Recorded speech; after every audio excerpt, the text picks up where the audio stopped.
Eu vou nos ambientes absolutamente públicos, onde o que menos tem é crente.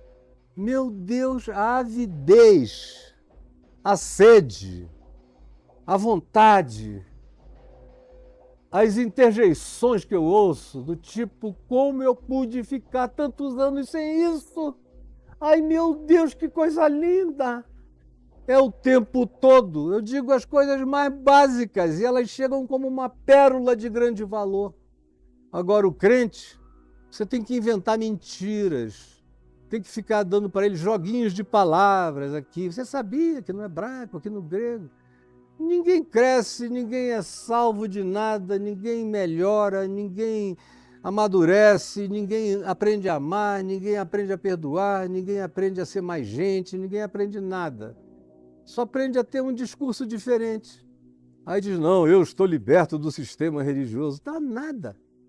Você só saiu de um sistema antiquado e caiu agora na mão de uns meninos mais modernos que têm cara de modernidade, tem cara de bola de neve, e que alguns deles são mais cultos um pouco e trazem algumas distrações teológicas de palavras para vocês, mas não te incitam, não incitam você à transformação do ser, você entendeu?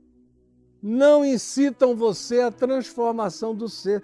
Não tem aquela coragem de virar-se para o maior teólogo, um dos maiores da época, que era Nicodemos, quando veio a Jesus, e dizer, rapaz, tu és mestre em Israel, tu és um dos principais teólogos, hermeneutas, exegetas, um dos homens mais cultos de Israel, da igreja, do Sinédrio, e tu não compreendes o significado real do que seja nascer de novo.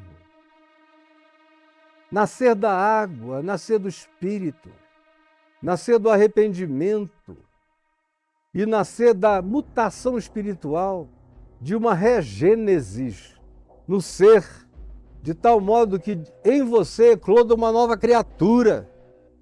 Você abandone o casulo e a venenosidade de uma existência anterior, de lagarta queimante, para abraçar a vida liberta de uma borboleta colorida que atravessou a metamorfose da graça, nasceu de novo e alcançou alturas e perspectivas que anteriormente eram impensáveis. Você não entende isso, ô Nicodemos?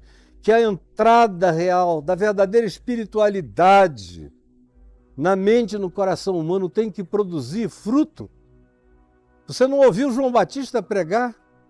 Quando os religiosos foram lá cheios de piedade maquiada, com aquela carinha de santarados, e ele disse, não venham para cá me dizendo que nós somos filhos de Abraão, que sabemos a Torá de cor, ou qualquer outra coisa, porque em verdade eu vos digo que Deus pode suscitar dessas pedras, Ele pode suscitar filhos a Abraão, dessas pedras, Deus pode suscitar filhos a Abraão. Não tem nada demais aí, DNA, carne, sangue, não entram, não herdam o reino dos céus. Eu estou falando de Nicodemos, é de uma transformação interior profunda. Agora, para experimentar isso, o cara tem que morrer.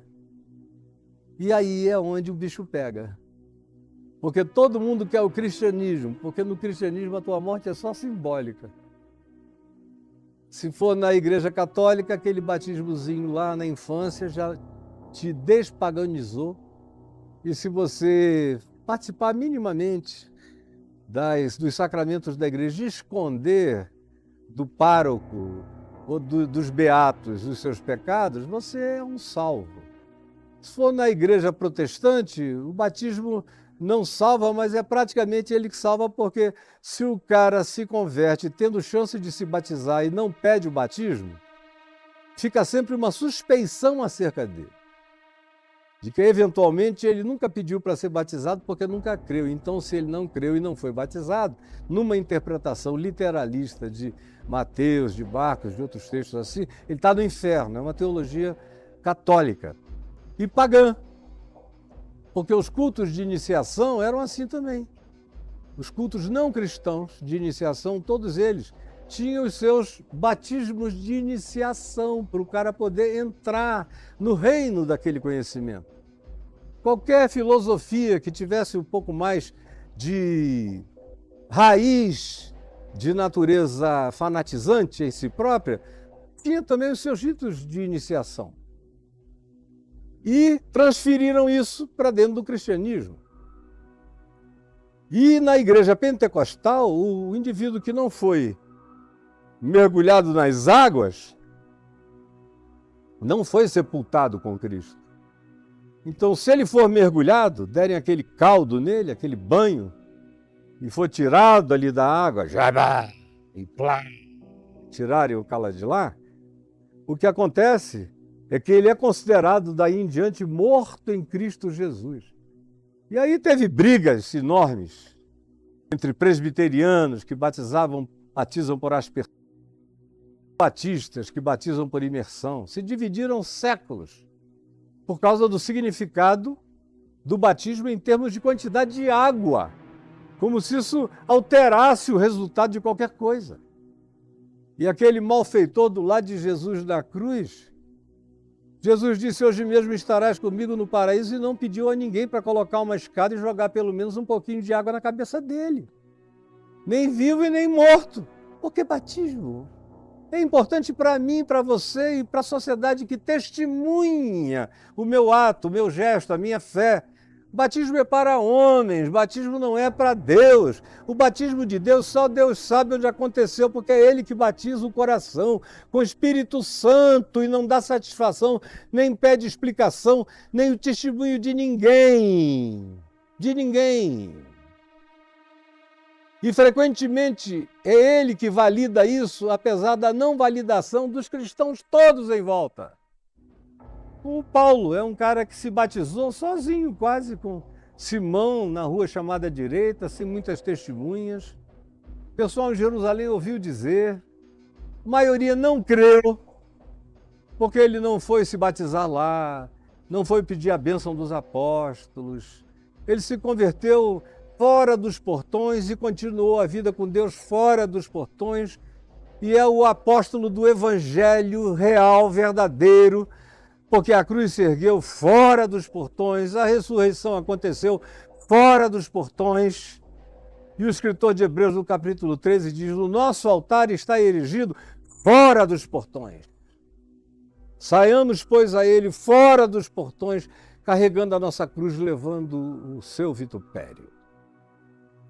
Mas quando a gente chega nesse ponto onde o morrer é a escolha, negar a si mesmo, tomar a cruz e segui-lo, aí o bicho pega. Pegou a vida inteira, foi aí que pegou. Pegou desde os apóstolos. Pegou desde o início. Você não vê lendo segunda carta de Paulo a Timóteo, no capítulo 4, as queixas de Paulo contra aqueles, em relação àqueles que tinham desistido de continuar vivendo uma vida de morte no Evangelho? Como Demas, sobre quem Paulo diz, tendo amado o presente século, deixou o Evangelho. Ou como Alexandre o Latoeiro, sobre quem ele diz, me causou males, se tornou um promotor de fake news no fórum. Ele que me conheceu tão de perto se levantou para me acusar de heresia. Ou ele falou de outros que andavam com ele, mas quando o bicho pegou, e agora a vida já não era mais nem com as liberdades mínimas de locomoção entre cidade e cidade, no meio de muitos apedrejamentos e prisões, como era o caso de Paulo, quando chegaram numa situação em que Paulo estava definitivamente preso, a maioria,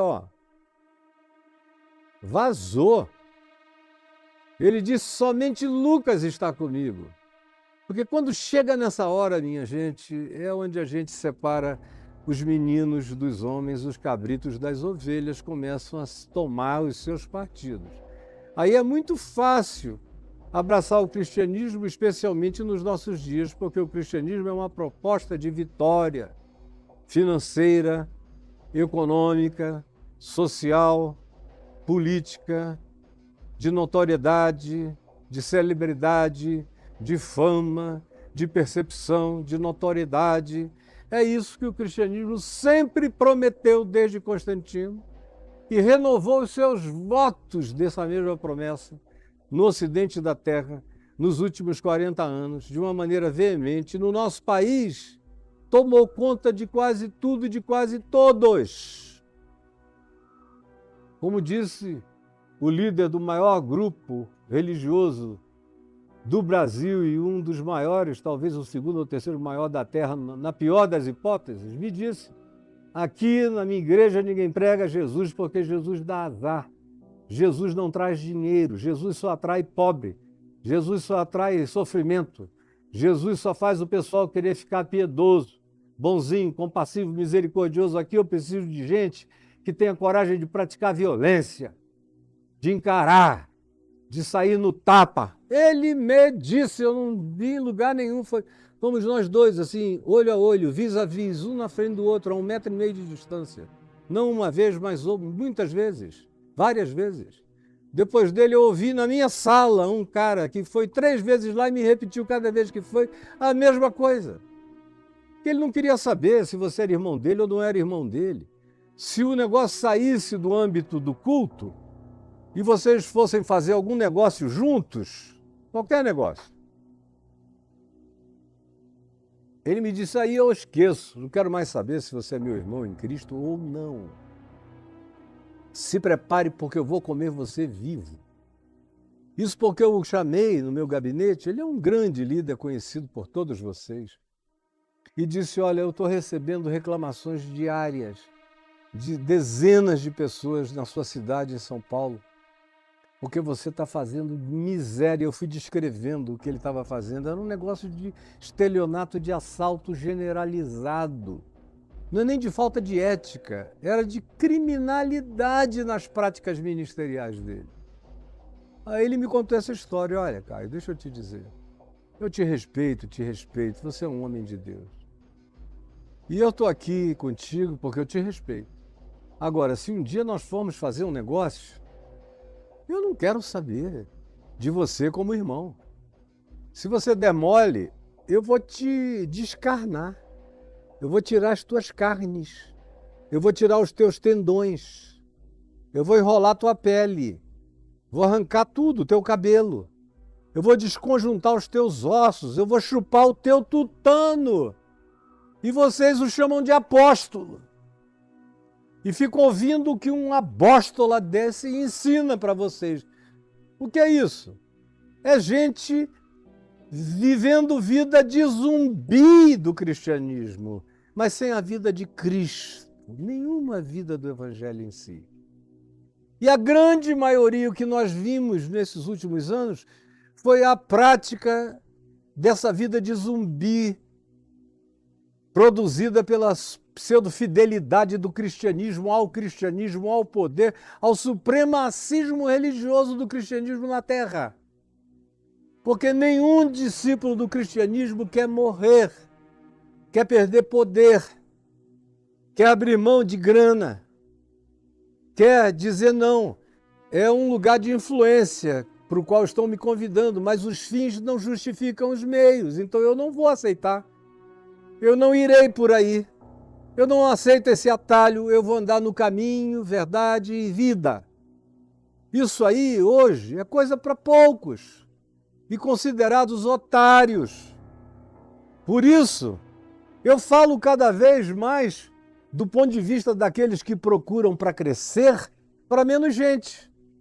Quando eu quero falar para muita gente, eu vou para o mundão, e aí eu sei que eu serei ouvido e compreendido por muita gente, que quanto menos sabe, mais entende.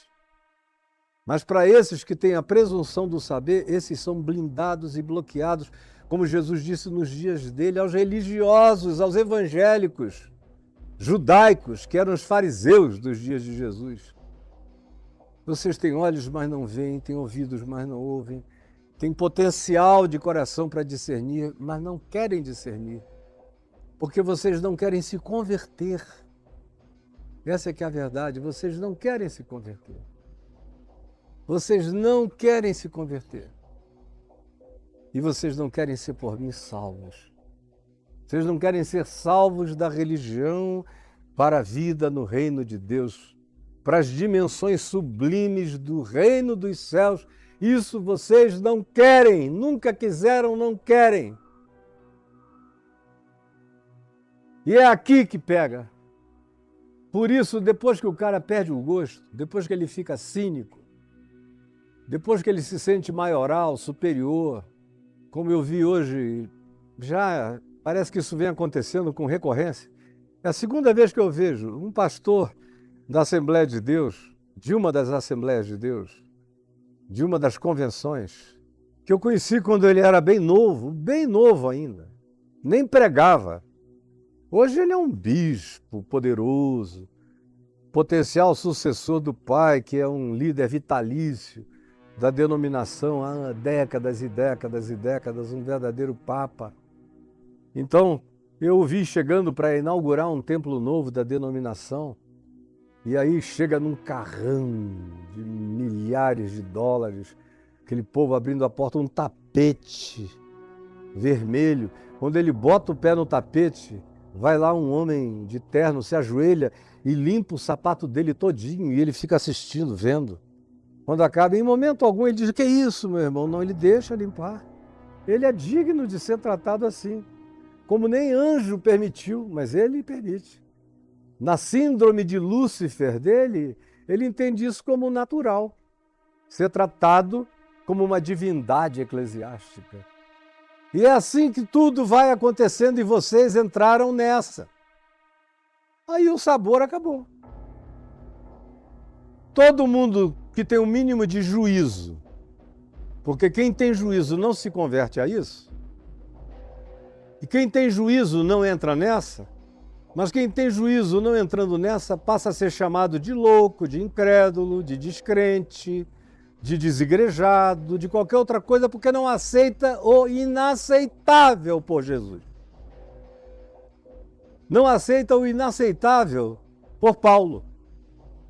Não aceita o inaceitável por Pedro e pela maioria dos apóstolos. Com João, também não, João não aceitaria. Mas eles aceitam. Eles acham que para eles isso é normal. E eles são os líderes dessa salina sem gosto. Templos cada vez maiores, denominações enormes, dinheiro à beça sendo recolhido, gosto de Jesus nenhum, sabor do evangelho nenhum. Dá para restaurar o sabor? Vá me ouvir na sexta-feira. Se você está nessa condição, como muita gente que se comunica comigo dizendo: "Cara, eu não sei, parece que acabou tudo dentro de mim." E acabou mesmo, cara. Provavelmente você tenha pensado que um dia nasceu de novo, mas você tenha feito só uma conversão religiosa. E o que você precise mesmo seja de uma conversão espiritual, de um regênesis, de uma regeneração. Nascer de novo mesmo em Cristo Jesus. Nascer de um entendimento do amor, nascer da conversão de lagarta em borboleta, nascer da metamorfose do reino de Deus. Aí, quem sabe esse milagre ainda pode te alcançar. Porque do contrário, o que vai sobrar, e ninguém deve reclamar, é isso aqui. É ser pisado. Nada para nada mais presta. Olha o diagnóstico de Jesus sobre uma igreja, ou sobre discípulos que não vivem o evangelho, que não praticam a palavra segundo Jesus, do jeito de Jesus, conforme a prática de Jesus, mas só segundo a religião, segundo Moisés, segundo os fariseus, segundo os protestantes, segundo Calvino, segundo as morais evangélicas, segundo os usos e costumes, e fazem disso a boa nova que enche o inferno de gente, como Jesus disse. Vocês nem são salvos, nem deixam outros serem, vocês não entram pela porta e nem deixam outros entrarem. Guias de cegos hipócritas, Jesus foi forte, disse: "Filhos do inferno." É difícil restaurar o teu sabor, mas um milagre, se você hoje me ouvindo, der voz ao Espírito Santo e disser: "Eu quero deixar para trás tudo que eu enchi em mim como sendo alguma coisa de Deus e era só lixo dos homens. babugem religiosa, eu quero ser lavado, limpo. Quero ter meu sabor restaurado e fizer aquelas coisas que eu sugeri a você que faça. Quem sabe o sabor é restaurado. Do contrário, olha, isso pode crescer muito. Vocês podem até aumentar a ponto de elegerem presidentes sucessivamente, tomarem conta do poder, terem maioria no Congresso brasileiro, encherem o STF de ministros que votem de acordo com os interesses de vocês. Vocês podem fazer isso tudo, mas para nada mais presta. Para as finalidades de Jesus e do reino de Deus, você não presta, bicho. Qualquer pedra tem mais utilidade, pelo menos serve para amparar e apoiar alguma coisa, você não. Você não presta para mais nada, senão para ser crente, para encher banco de igreja, para marchar para Jesus, dando ibope a políticos perversos. Você não presta para mais nada. Eu sinto informar. Você não presta para mais nada. Eu adulterei há 27 anos atrás. Eu nunca achei que eu não prestava para mais nada. Eu achei que eu não prestava mais para a continuidade do meu casamento. E ninguém me descobriu, ninguém me flagrou. Eu me apresentei. Eu disse, eu fiz. E ainda tive muitos amigos que ficaram zangados comigo porque eu fiz isso. E ainda escrevi uma carta e publiquei na internet para todo mundo ler. E alguns ficaram zangados comigo, por que você fez isso? Não precisava, isso ninguém ia saber e ficava por isso mesmo. Eu disse, não, mas eu sei que eu fiz. E eu sei que eu sou um flagrante diante de Deus. E eu sei que a minha esposa não sabia, mas o inconsciente dela sentia porque ela estava sofrendo. Eu não aguentei ver também nem o sofrimento dela, que não sabia nem por que estava sofrendo. E era uma covardia minha saber a razão do sofrimento dela e não avisar o que estava acontecendo. E tampouco aos meus filhos, que estavam sem saber bem o que estava acontecendo, que não tinha nada demais acontecendo, só não tinha nada acontecendo, coisa nenhuma. E eu então escrevi para o mundo inteiro. Eu perdi o sabor? Não, eu só perdi o sabor para os que não têm sabor. Para os pedrados, para os filhos do monturo, para os filhos da congregação empedrada, para os que pregam no topo dessa pirâmide de sal, sem gosto, sem vida. Para esses, supostamente eu perdi o sabor. Mas não para os seus filhos, nem para os seus netos, nem para as suas esposas sofridas, que me lambem pregando o Evangelho e a cada dia sentem mais o gosto de Cristo Jesus.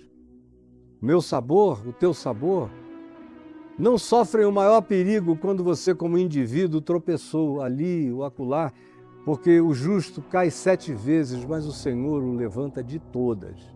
Ele cai, mas não cai de não fica prostrado, e quando cai, já cai de joelhos na presença de Deus.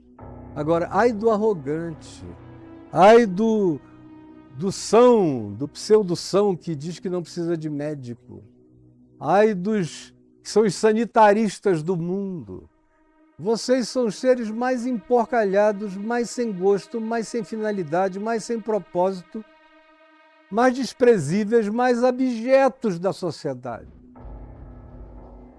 Eu vejo como a maioria dos demais líderes religiosos, das outras crenças religiosas, são muito mais levados a sério no resto da sociedade brasileira do que os líderes evangélicos brasileiros atuais. Eu tenho amigos babalorixás, pais de santo, mães de santo, líderes espiritualistas, monges, muito mais ouvidos, respeitados, ante os quais as pessoas param para ouvir com mais silêncio, porque tem mais dignidade, mais humanidade, mais humildade no trato deles para com o resto da sociedade, mais respeito para com as diferenças dos demais e mais recato com relação ao fato de que nem todo mundo precisa praticar o que eles praticam, nem como eles praticam. E por esse ato simples, eles têm infinitamente mais respeito. São tratados com muito mais reverência do que entre nós. Porque entre nós, para nada mais prestam, senão para serem objeto da adulação dos que também são sal sem gosto, que os adulam, mas para quem tem um mínimo de humanidade, eles para nada mais prestam. E essas congregações todas que estão aí, que vivem para si mesmas, que não dão a vida, que não se entregam, que não morrem pelo próximo, não por um outro crente, porque nem por um outro crente eles se atrevem a se doar, quanto mais pelo estranho, pelo pagão. E quando fazem alguma coisa é em troca de conversão. Quando fazem alguma coisa tem a ver com proselitismo, mas não decorre do amor no coração. Sim, Senhor, Tu sabes todas as coisas, Tu sabes que eu te amo. É por amor? Então vem e segue-me. Porque só vale a pena me seguir se for por amor. Se for por qualquer outra motivação, fica aí mesmo, não precisa voltar, Pedro. Porque se for por qualquer outra motivação, para nada mais presta. Perde o gosto, perde o sabor. E eu digo isso com muita tristeza no meu coração, pensando e tendo a convicção total de que, infelizmente, a maioria dos que compõem o chamado cristianismo, do norte, do ocidente da terra até o sul da África, aonde o movimento evangélico e sobretudo o neopentecostal vai se espalhando assim, como impinge, como metástase para todo lado, aonde passa, o sabor humano vai desaparecendo, até as melhores causas humanas vão perdendo a espontaneidade. Vai virando tudo essa coisa que quem ajuizadamente abriu os olhos nesse país repugnou e disse: eu não quero nunca mais isso para mim, para sempre. Mas lá ainda é novo, o estrago só está começando. Nos Estados Unidos eles estão em pânico, porque todas as estatísticas mostram que o declínio dos desigrejados, lá chamado unchurched people, são os que não vão mais à igreja, cresce mais os que saem pela porta dos fundos do que qualquer um que entre pela porta de entrada.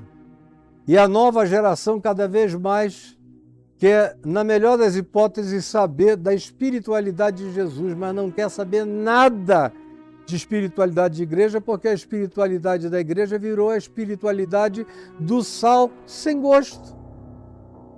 É uma espiritualidade sem espírito. É uma espiritualidade sem interioridade. É uma espiritualidade sem sutileza de coração. É uma espiritualidade sem afeto, sem carinho, sem solidariedade, sem compaixão, sem misericórdia, sem tolerância, sem acolhimento, sem o espírito da dadivosidade simples, livre e não empresarialmente controlada, como é a espiritualidade da igreja evangélica americana. Então, o que está acontecendo lá é um fenômeno que eles estão apavorados agora. Na Europa já aconteceu há 40 anos. A Europa não é mais um continente cristão. É um continente pós-cristão, que melhor seria designado um continente pós-cristianismo, porque não é necessariamente um continente pós-cristão. Eu conheço milhões, milhares de excelentes e maravilhosos cristãos na Europa. Eles só não querem ter nada mais a ver com o cristianismo, mas com Jesus e com a fé e com os evangelhos, eles querem. Querem cada vez mais, embora sejam cada vez menos parte da estatística. Então, para alguns, se você perguntar em alguns seminários como anda o cristianismo na Europa, eles vão dizer: morreu. E eu diria graças a Deus, porque o cristianismo morrente da Europa é o que tem feito aparecer espaço para a verdadeira espiritualidade do Evangelho começar a se manifestar em outro nível. No nível da meditação, no nível da absorção, no nível da encarnação, no nível do cuidado com a criação, no nível da sustentabilidade ecológica, no nível da busca de justiça, no nível do socorro aos refugiados, no nível da abertura de porta aos estrangeiros, no nível das escolhas que são extremamente adequadas ou são as mesmas escolhas das pautas de Jesus. Agora, o cristianismo está morrendo, mas o evangelho está ganhando gosto no lugar onde o cristianismo está morrendo.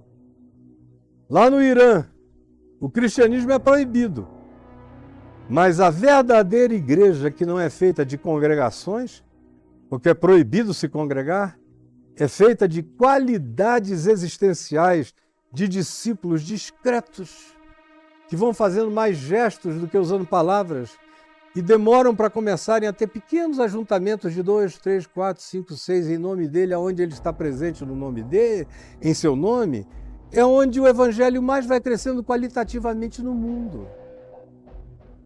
E geralmente o evangelho fica melhor onde ele se torna proibido. E ele se torna diabólico, aonde ele não se torna apenas consentido, aonde ele se torna estimulado majoritariamente e politicamente, é onde ele se torna pior. É a receita para acabar com ele, é a oficialização. Se você quer acabar com a mensagem do evangelho, oficialize-a. Quer deixar o sal sem sabor? O torne poderoso, majoritário, uma montanha, um Himalaia de sal sem gosto, poderoso. Não presta para mais nada, só para fazer número, só para votarem em quem são ordenados que votem, só para assustarem os que amam a liberdade, só para serem apenas os seres aterrorizados e aterrorizantes, que vão virando cada vez mais aterrorizantes do que aterrorizados, porque o aterrorizado de ontem, quando consente com o terror e o assume, ele se torna um ser aterrorizante de amanhã, de hoje e de amanhã e do futuro, um zumbi perverso andando pela terra em nome de Jesus. Aí, tem algum jeito para ele? Jesus disse, se for assim, não. Para nada mais presta. Para nada mais presta. Olha, para nada mais é para nada mais, não presta para coisa alguma. Não presta nem para a cruz vermelha, não presta para mais nada, não presta para coisa nenhuma. Onde entra, estraga. Chega cheio de ódio, de fofoca, de mentira, de fake news, de espírito de separação, de construção de muralhas, de barreiras, de fosso, de desconfiança, de preconceito. Não tem um coração arreganhado para o próximo, independentemente dele ser parecido com a gente ou completamente diferente, não. Para nada mais presta, para nada mais presta, para nada mais presta. Você é uma pessoa que só presta para o cristianismo? Se você só presta para o cristianismo e para a religião, é sinal de que você não presta para a vida. Não presta para a terra, não presta para o mundo, não presta para a sociedade. Não presta nem para sua mulher, não presta para os seus filhos, não presta na sua família, não presta para mais nada. Só presta para a igreja, para a congregação, que depende da sua presença, como uma pedra a ser contada. Faltou a pedra tal, porque é só uma pedra que você virou. Uma pedra de sal, um discípulo da mulher de Ló, que para nada mais presta. Senão para ser pisado, pisado, pisado. Aí ficam dizendo, estão me perseguindo. Você não pode ter um pingo de poder, que você é o perseguidor dos perseguidores, você é pior do que os piores. Quando o pessoal começa a sentir que dá para ficar livre de você, eles tentam mesmo. Quando eles acham que dá para fechar a porta para que você não entre, eles fecham mesmo. Se der para evitar sua presença, eles evitam mesmo.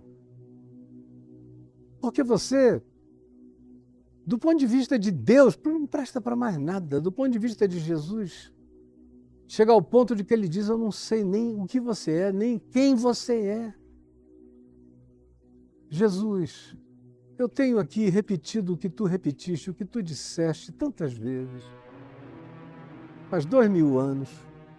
Por favor, permite que esse meu desejo apaixonado, que não tem vergonha de chegar e de dizer de novo as mesmas coisas, que são as únicas que transformam mente, coração, espírito, atitude, comportamento, emoção, sentimento, e são essas que nascem do amor, do perdão, da misericórdia e de uma mente limpa para o passado, para o presente e para o futuro. Por favor, Espírito Santo, ouve a minha voz e valida a palavra de Jesus, cumprindo-a no coração daqueles que nunca são muitos, mas que podem ser os poucos revolucionariamente ensaborados com o gosto do sal do Evangelho, em nome de Jesus. Amém, amém.